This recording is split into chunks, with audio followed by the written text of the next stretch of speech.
Hi, this is Ian Michaels with Gleanster Research, and I'm here to talk about how you measure the ROI of digital asset management. Now, we did a survey a couple weeks ago with Canto, and the topic was maximize return on investment in digital asset management investments. And Gleanster's model, we conduct surveys, and we did a survey in 2013 on the use of digital asset management. And we want to look at what top performing or superior performing organizations are doing differently. And so one of the questions that came out of the data from this survey, and we have a preceding a report and an infographic, as well as the recording of the webinar itself. There was a blog post on DAM News about the credibility of the various infographics and reports and blogs and things on the measurement that's used to measure and justify digital asset management. And when we say there's cost savings, how do you actually measure that from a digital asset management perspective? So one of the things I wanted to share today is within our model, what we're looking to do is identify companies that are achieving superior performance, and then we want to look at what they're doing differently. So in order to kind of hone in on how do you actually measure and justify digital asset management investments, we looked at 3 metrics in the companies that took our surveys. We cut the data by average year-over-year improvement in revenue. If they said we're doing a great job as a company in general, and they're excelling, they must be doing something right across various areas of the business. We looked at asset utilization. So do they feel like they're actually using their assets consistently? Are they able to gain access to those assets? And that is more of a gut feel from a survey respondent, but that definitely gets you down towards the companies that are doing well and feel like they're using their assets effectively. And finally, we looked at user adoption ratios. And one of the things we've seen over the years is digital asset management. Obviously, the value is largely correlated with use. You know, if people are in there using the system, loading files, downloading files, and the system is useful, they're going to come back and do it again. The minute the system no longer becomes useful, they can't find what they need, and they know it's in there, that's going to be a problem for the organization, and it's a snowball off the hill, and it just gets worse and worse. So within that context, let's explore how you measure the effectiveness of digital asset management. Well, the first place we'll start is how do top performers define the benefits and justify investments in digital asset management? And the top 3 here that top performers ranked highly in reasons to implement digital asset management solutions. One is to capture metadata. So we want to get data on these files. And again, what we talk about in the webinar is digital asset management is all about transforming content into assets. Now, and content is just all that digital media that's out there in your organization, and it isn't until you put metadata and context around that content that it becomes an asset for your organization. It isn't until you measure and you have an ability to store and centralize and gain access to that asset that it becomes useful. So not surprised to see content and capturing that metadata as a critical component for top performers. The other 2 were search and discovery, and that largely speaks to this content, metadata, and adding metadata to content, and then centralized access to files. Where we start to see some differences from everyone else, and these are all other organizations that took the survey, one of the top ranking reasons to implement was cost savings.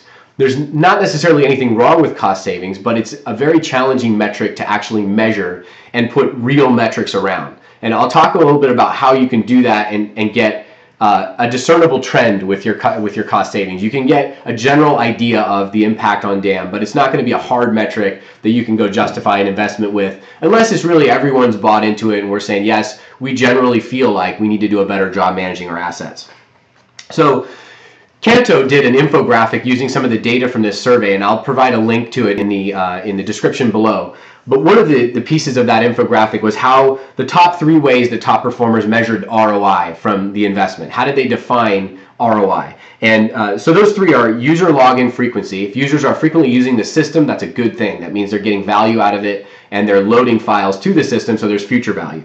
Cost savings, they generally said, and there's hard and soft cost savings, and when you talk to these organizations, they're generally say, yeah, well, we felt like there was a need for improvement. We knew we were doing something wrong, and we could do a better job. And then digital asset utilization. So are we reusing content? Are we able to save on licensing costs, etc.? So let's look at some of the challenges, because you can't get down to how you measure ROI unless you actually look at how's your organization defining the challenges? And then we can start to extrapolate tangible metrics to measure the benefits of changes. Can we actually measure whether or not this challenge was addressed for our organization? Top 3 challenges that all organizations, and these are showing everyone else and top performers, are facing with digital asset utilization and use in their organizations. One is, of digital asset management systems. One is usability. The system's not usable, we're not going in there and using it enough, and users aren't happy with the system. Second is standardized taxonomy. So you have a digital asset management system, but there's no standardization around how you capture metadata on your files. That's going to be a huge problem because you won't be able to create searches that generate meaningful results. And then just general adoption. So if I was to bucket these into themes, and this is one of the things we did on the webinar, those two kind of things bubble out here. Usability and adoption speaks to, can the system, how can we make the system valuable to users? And then the second area is metadata, taxonomy, search results, capturing the context behind the assets.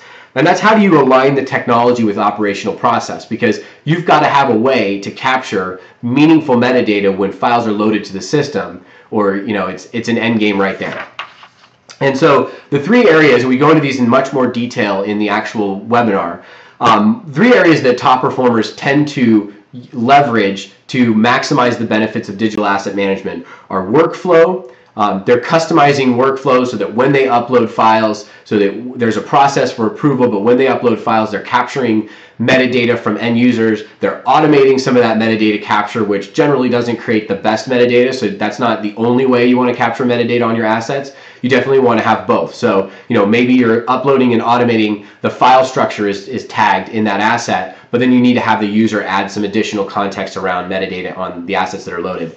Collaboration, they're making the content available universally. We have a global economy now. Folks who are traveling, mobility is a huge issue, and making content available on tablets and smartphones and laptops when they're out and about. So that centralization of files is hugely important for top performers. And finally, customization of the systems. And this speaks to both areas here. You're going to customize your workflow. You're going to customize your collaborative elements of the system. And one of the things that we had a great panel on the webinar, they talked about how they had customized the systems, put logos on there that made it feel like this was an internal system that users could really feel comfortable in the system, and maybe put a face to the digital asset management so it's not complex or feels complex. So the question is, how do you measure this stuff, and can it be measured? Well, if we ask top performers, what are the top 4 ways or 5 ways that you actually measured the success of the initiative? This is what we got from top performing organizations.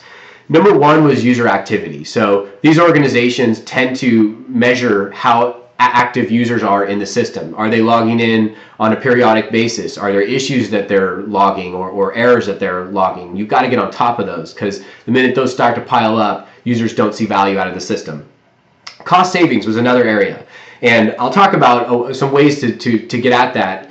And there's a lot of industry pundits and thought leaders out there who will poke holes in this and say, well, can you really measure the hours and time spent searching for assets before digital asset management and after? Probably not effectively, but you can get at a really good understanding of, if you take the average cost of your annual salary of an employee, how much time they're spending, and you multiply that by the number of employees who are wasting their time in manual processes, that's a metric that really makes sense. And if you extend that over 3 to 5 years, you at least have a general understanding of there's an impact to the organization for wasted time on people storing files on hard drives and their shared drives and not using a centralized system where they can search with a universal search. And then finally, I want to talk about ease of use, because this is an area that is somewhat subjective. It's in the eyes of the beholder, and you definitely want to get folks involved, not only executives, but the actual users. When you're demoing systems, you're looking at a potential provider, get the people involved who are going to be using the system, let them understand and see the demos so that they can kind of give their feedback. But we have a great tool in the deep dive report, the research study that comes out of this research on measuring ease of use. And there are 5 or 6 questions that you can ask, and you can do a weighted scale that can help you benchmark ease of use over time, because there's a learning curve. And as users get into that system, they get used to it, then they see value, they're more likely to actually say, yeah, I actually get more value out of it a year later after the system isn't new anymore. So it's a great way to measure that.